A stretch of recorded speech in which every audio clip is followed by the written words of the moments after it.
El 1 de septiembre de 1939, Hitler invade Polonia. Esta es la acción bélica que realmente inicia la Segunda Guerra Mundial. La Segunda Guerra Mundial es la contienda más devastadora que la humanidad jamás ha conocido.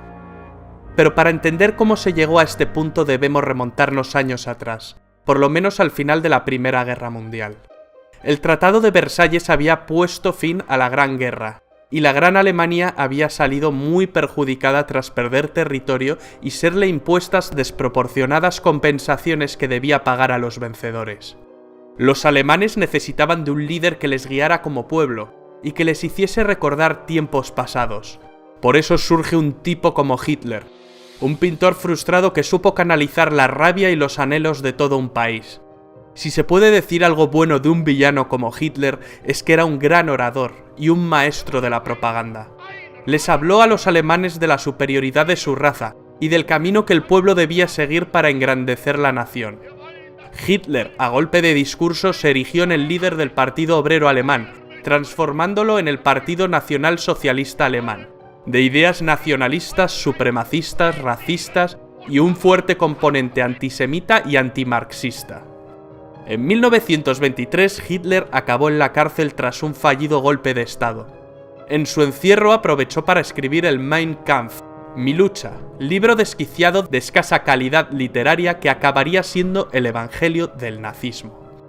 Tras su encierro, Hitler volvió a la palestra política y acabaría ganando en 1932 unas elecciones con mayoría simple para alzarse como canciller de los alemanes al año siguiente. Nace el Tercer Reich, el tercer gran imperio alemán, en una coyuntura de crisis económica a nivel mundial. Rápidamente, bajo una apariencia de legalidad, Hitler establece un régimen totalitario liquidando las instituciones democráticas de la República de Weimar, mediante una ley habilitante. Se arresta a los diputados del Partido Comunista de Alemania y se los confina en campos de concentración. La persecución de los judíos por parte del nazismo se convierte en una política activa. El Führer hizo caso omiso de las obligaciones que para Alemania señalaba el Tratado de Versalles, creando un fuerte estado militar, con tímidas protestas de Francia e Inglaterra. En el año 1938 empezó a poner en práctica su política de expansión territorial, incorporando a Austria entre sus dominios. Ese mismo año, Hitler amenazó con desencadenar una guerra europea, a menos que los Sudetes, una zona fronteriza de Checoslovaquia con una mayoría de etnia alemana, fueran cedidos a Alemania. Para resolver el asunto se sentaron a hablar en Múnich alemanes, franceses, ingleses e italianos. A los checoslovacos ni les invitaron. El primer ministro británico Chamberlain y su homólogo francés, en un acto de tibieza y cobardía, ceden con tal de que la sangre no llegue al río. Mal calculado. Al año siguiente Hitler incumple su palabra y ocupa el resto de Checoslovaquia. Churchill criticó duramente a Chamberlain con la frase «Hemos preferido el deshonor a la guerra, tendremos el deshonor y también la guerra». Y así fue. Para construir un gran imperio, los planes de Hitler pasaban por la anexión de Polonia. Polonia era un país surgido del Tratado de Versalles. Sus tierras antes habían pertenecido a Alemania, a Austria y a Rusia. A los polacos se les había concedido una franja de tierra para que el país tuviese una salida al mar Báltico a través del corredor de Danzig, partiendo Alemania en dos. Agosto de 1939. El comunista Stalin y el anticomunista Hitler, dos líderes totalitarios, sorprenden a medio mundo con el pacto Ribbentrop-Molotov, un tratado germano-soviético de no agresión.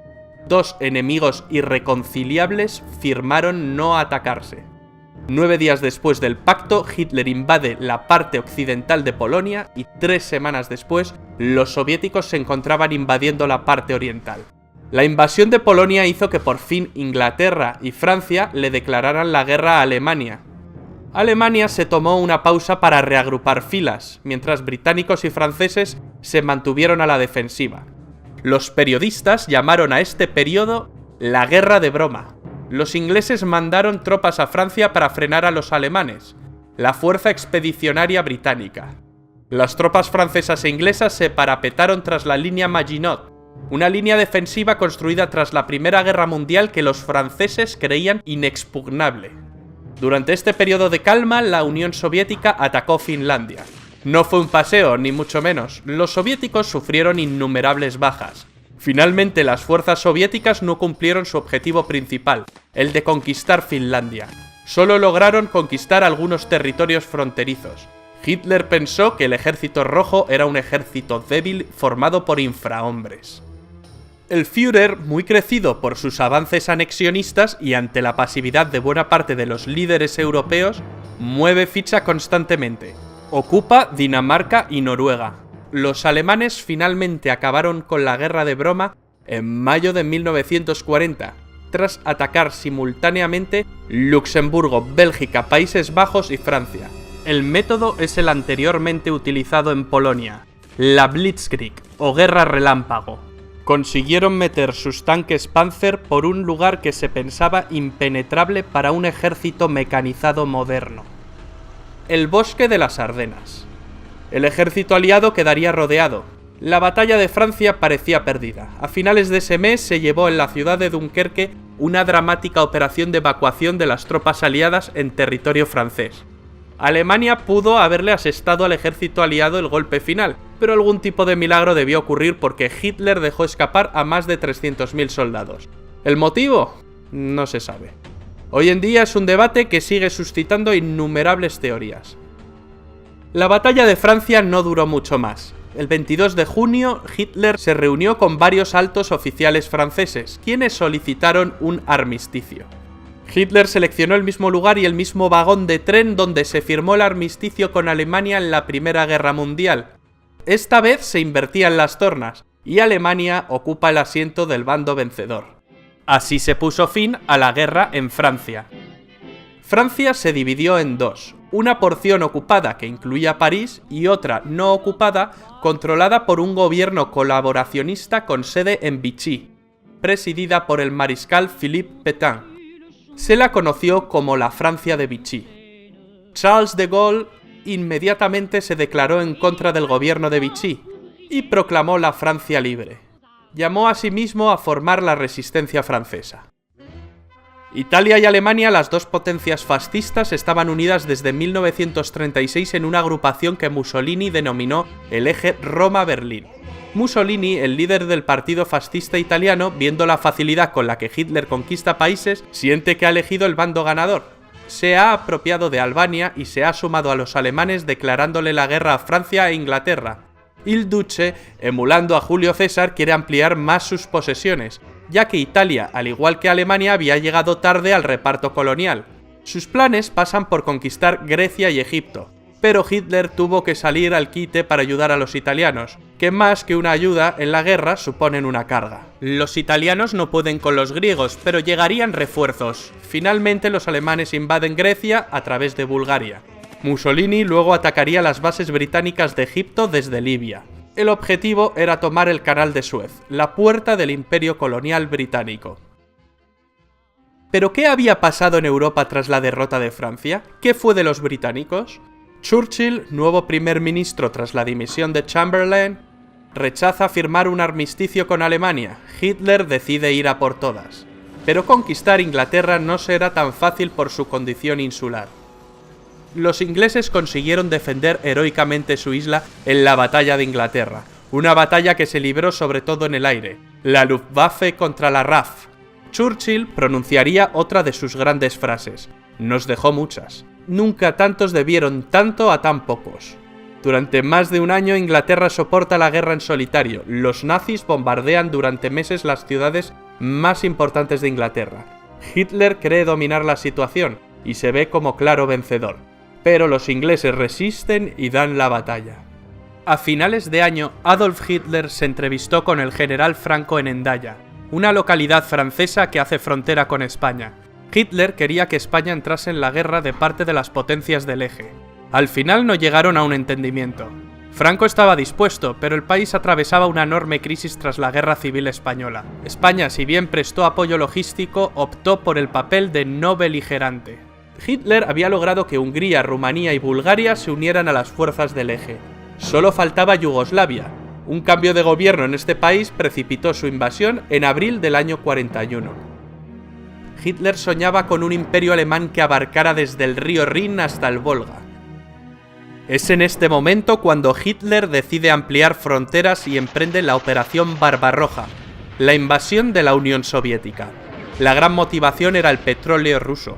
A Stalin, antiguo aliado de Hitler, le pilla un poco por sorpresa. No se esperaba que Hitler rompiese su alianza tan pronto. La invasión se había demorado con la invasión de Grecia y de Yugoslavia. Finalmente, en junio de 1941, los alemanes movilizan entre 3 y 4 millones de soldados.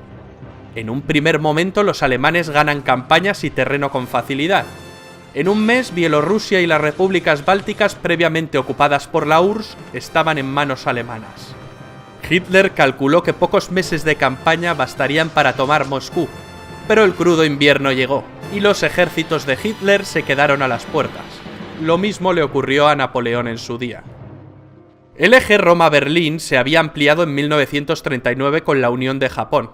Japón era el país más avanzado de Oriente, y quiere librar a sus vecinos, es decir, a las colonias europeas orientales, del yugo de Occidente. Asia para los asiáticos, era una frase común entre los nipones. Ya en 1931 empezaron la invasión de China, que continuó en 1937. Cuando Alemania ocupó Francia, Japón tomó el control de la Indochina francesa. Sobrevino un bloqueo comercial y un embargo de petróleo por parte del gobierno de Estados Unidos presidido por Roosevelt. La única salida que le quedaba a Japón era retroceder o ir a la guerra. Los japoneses atacaron por sorpresa la base americana de Pearl Harbor, en Hawái, en diciembre de 1941. El gigante dormido despierta y Roosevelt pronuncia su famoso discurso de la infamia en el que declara el estado de guerra entre Estados Unidos y el Imperio japonés. Tras Pearl Harbor, los japoneses invaden Hong Kong y en cuestión de meses Singapur, Birmania, Tailandia, las Indias Orientales holandesas, Filipinas... Una especie de tsunami o guerra relámpago a la japonesa. La bandera del sol naciente ondea sobre el Pacífico. Y Hitler va y le declara la guerra a Estados Unidos. Con esto firma su sentencia de muerte definitiva. La derrota es solo cuestión de tiempo. Una batalla naval empieza a librarse en el Pacífico. En el Atlántico la batalla se venía librando desde el principio de la guerra. En este escenario, los U-Boot alemanes hunden una cantidad enorme de barcos aliados. La mayoría barcos de abastecimiento. Para evitar la sangría, el papel de la inteligencia aliada fue clave. Concretamente con el desciframiento de la máquina Enigma usada por los nazis. Algunos expertos señalan que la guerra se acortó 2 años por este motivo. En el Pacífico, en 1942, los americanos consiguen vengarse de Pearl Harbor 6 meses después, concretamente en la batalla del Midway, un duro revés para los japoneses, donde pierden 4 portaaviones. Las tornas se habían empezado a invertir. En Europa, Churchill aprueba bombardeos masivos sobre la población civil alemana. Mientras, en el norte de África, las tropas alemanas de Rommel y las italianas ganan algunas campañas, pero son derrotadas en las batallas del Alamein, que marcan un cambio de rumbo. Los alemanes no consiguen llegar al Canal de Suez, y con ello el plan de Tenaza de ir a por las reservas de petróleo de Oriente Medio se desvanece. Los alemanes también planean conquistar los campos petrolíferos del Cáucaso. Es entonces cuando Hitler decide dividir sus fuerzas e ir a por Stalingrado, con el objeto de asestarle un golpe moral a Stalin, pues era la ciudad que llevaba su nombre. Mala jugada por parte del Führer.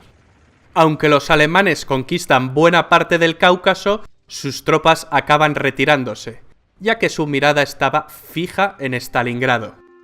A principios de 1943, los alemanes se rinden tras la larga batalla de Stalingrado, la más sangrienta de la historia de la humanidad. La grave derrota de la Alemania nazi y sus aliados en esta ciudad significó un verdadero punto de inflexión, y fue decisiva en los resultados finales de la guerra. A partir de aquí, los alemanes ceden constantemente terreno a los rusos. En julio de ese año, los alemanes no consiguen frenar al ejército rojo en la batalla de Kursk, la mayor batalla de tanques de la historia. Ese mismo mes los aliados bombardean Roma, lo que provoca gran desmotivación en los italianos. Estaban convencidos de que los aliados nunca bombardearían la ciudad santa. Además saben que están perdiendo la guerra. Terminarían por renegar de sus antiguos aliados. Al poco tiempo deponen a Mussolini y lo arrestan. Duro revés para los alemanes, los italianos les han traicionado. El 4 de junio de 1944 los aliados llegaron a Roma y la liberaron. El 6 de junio un enorme contingente de tropas aliadas desembarcó en las playas de Normandía. Los alemanes, que ya retrocedían por el este, empiezan a retroceder por el oeste. El avance aliado es incontenible. No tardan en llegar a París. Cuando los aliados cruzan la frontera germana, los alemanes lanzan una desesperada ofensiva en las Ardenas, que no surte efecto. En el Pacífico las tropas niponas se desvanecen. Las acciones de los kamikazes solo retrasan la ofensiva estadounidense. En enero de 1945, el Ejército Rojo llega al campo de concentración de Auschwitz, Polonia, y libera a miles de prisioneros. La opinión pública empieza a conocer los horrores del Holocausto judío y su verdadero alcance. Más de 6 millones de judíos fueron asesinados por el régimen nazi. En febrero los aliados realizan el bombardeo de Dresde, uno de los mayores bombardeos sobre población civil de toda la guerra, resultando destruida casi toda la ciudad. En abril los rusos llegaron a Berlín y ganan la última batalla europea. Ese mismo mes se suceden el fusilamiento de Mussolini y el suicidio de Hitler. Finalmente la Alemania nazi se rinde incondicionalmente ante los aliados. Termina la Segunda Guerra Mundial en Europa, pero la guerra continúa en algunas zonas de Asia y Japón. Hicieron falta 2 bombas atómicas sobre Hiroshima y Nagasaki en agosto para rendir al incansable ejército del emperador Hirohito.